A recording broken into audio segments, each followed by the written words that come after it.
ଝଙ୍କଡ଼ ପୀଠରେ ଚନ୍ଦନ ଯାତ୍ରା। ବୈଶାଖ ଶୁକ୍ଳ ଦ୍ୱିତୀୟା ଦିନଟି ଅକ୍ଷୟ ତୃତୀୟା ଭାବରେ ପରିଚିତ।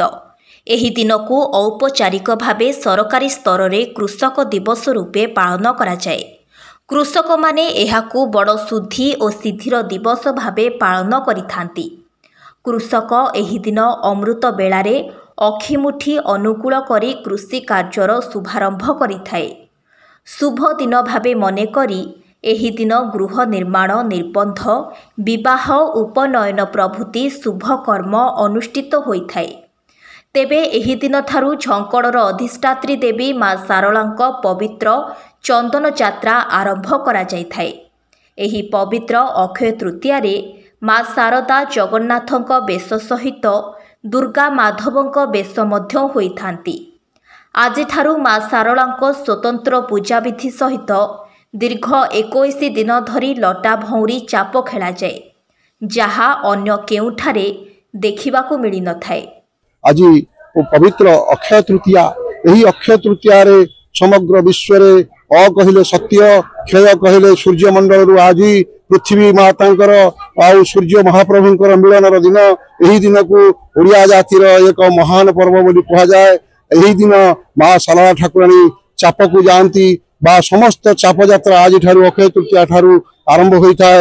ସେଥିପାଇଁ ଯେତେ ଦେବତା ଯେତେ ଦେବୀ ଅଛନ୍ତି ତାଙ୍କର 12 ମାସରେ 13 ପର୍ବରେ ଏ ଯାତ୍ରା ହେଉଛି ସର୍ବଶ୍ରେଷ୍ଠ ଯାତ୍ରା, ଯାହାର ନାମ ଚାପ ଯାତ୍ରା ବା ଚନ୍ଦନ ଯାତ୍ରା।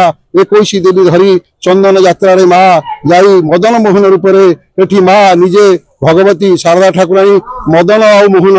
ମଦନ କହିଲେ ନିଜେ କନ୍ଦର୍ପ ଆଉ ମୋହନ କହିଲେ ଭଗବାନ ଶିବ।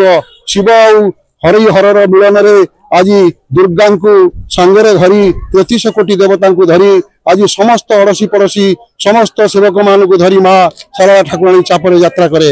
ମା ତ ସର୍ବଶକ୍ତିର ଆଧାର, ସର୍ବସ୍ୱରୂପେ ସର୍ବେଶେ ସର୍ବଶକ୍ତି ସମନ୍විତେ ଭୟଭ୍ୟସ୍ତ୍ରାହିନମ ଦେବୀ ଦୁର୍ଗେ ଦେବୀ ନମସ୍ତୁତେ। ସମସ୍ତ ଶକ୍ତିର ସ୍ୱରୂପ ହେଉଛନ୍ତି ମା। ଆଉ ବିଶେଷ ପ୍ରାଧାନ୍ୟ ଦିଆଯିବ ଝଙ୍କଡ଼ବାସିନୀ ମା ଶାରଳାଙ୍କୁ ଏଥିପାଇଁ ଯେ ମା ଶାରଦା ହେଉଛନ୍ତି ସ୍ୱୟଂ ନାରାୟଣଙ୍କର ଏକ ଗୁପ୍ତ ପ୍ରତିମା।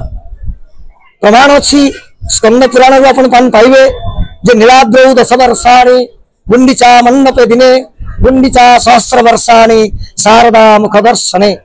ଆପଣ ନୀଳାଦ୍ରି ମଣ୍ଡପରେ ଜଗନ୍ନାଥଙ୍କୁ ଦର୍ଶନ କଲେ 10 ବର୍ଷ ଯେତିକି ପୁଣ୍ୟ ନ ପାଇବେ, ନୀଳାଦ୍ରୌ 10 ବର୍ଷାଣି ଗୁଣ୍ଡିଚା ମଣ୍ଡପେ ଦିନେ।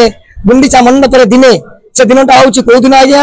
ନା ଆରବ ସନ୍ଧ୍ୟା ବାହୁଡ଼ା ଦଶମୀ ପୂର୍ବ ଦିନ ଆପଣ ଜଗନ୍ନାଥଙ୍କୁ ଦର୍ଶନ କରିବେ। ଗୁଣ୍ଡିଚା ମଣ୍ଡପରେ ଯେତିକି ପୁଣ୍ୟ ନ ପାଇବେ, ନୀଳାଦ୍ରୌ 10 ବର୍ଷାଣି ଗୁଣ୍ଡିଚା ମଣ୍ଡପେ ଦିନେ ଗୁଣ୍ଡିଚା ସହସ୍ର ବର୍ଷାଣି ଶାରଦା ମୁଖ ଦର୍ଶନେ। ଶାରଦାଙ୍କ ଦର୍ଶନ ଆପଣ ମୁଖ ଦର୍ଶନ କରିବେ। ପ୍ରତ୍ୟହ ଏକାଦଶୀ, ବର୍ଷକରେ 24ଟା ଏକାଦଶୀ ପଡ଼େ। ଆଉ ପ୍ରତ୍ୟହ ଏକାଦଶୀରେ ଆପଣ ଦେଖିବେ ଶାରଦା ସ୍ୱୟଂ ଜଗନ୍ନାଥ ବେଶରେ ବିରାଜମାନ ହୁଅନ୍ତି। ଶାରଦା ହେଉଛନ୍ତି ଦୁର୍ଗା ମାଧବଙ୍କର ସ୍ୱରୂପ। ଆଜି ହେଉଛି ଅକ୍ଷୟ ତୃତୀୟା।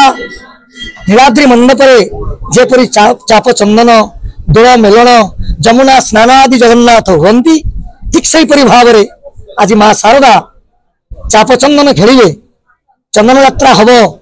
ଆଜି ତ ଏ ପୃଥିବୀର ଜନ୍ମଦିନ ନା, এই ଅକ୍ଷୟ ତୃତୀୟା ରବିବାର, এই ଦିନ ପୃଥିବୀ ସୃଷ୍ଟି ହେଇଥିଲା।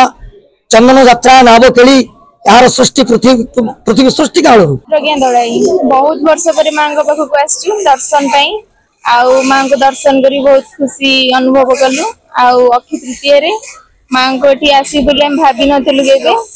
ମାଙ୍କ ଡୋରି ଲାଗିଲା ଆସିବୁ।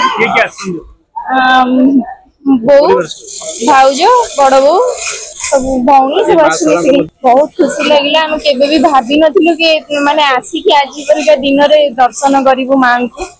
ମାଙ୍କର ଡୋରି ଥିଲା, ଆସିଲୁ, ଦର୍ଶନ କଲୁ ମାଙ୍କୁ। ଆଉ ବହୁତ ଧନ୍ୟ ମନେ କରୁଛୁ ଏଠିକି ଆସିକି। ତିର୍ତ୍ତୋଳରୁ ନିଶାକର ଦାସଙ୍କ ରିପୋର୍ଟ, ଫୋକସ୍ ପ୍ଲସ୍।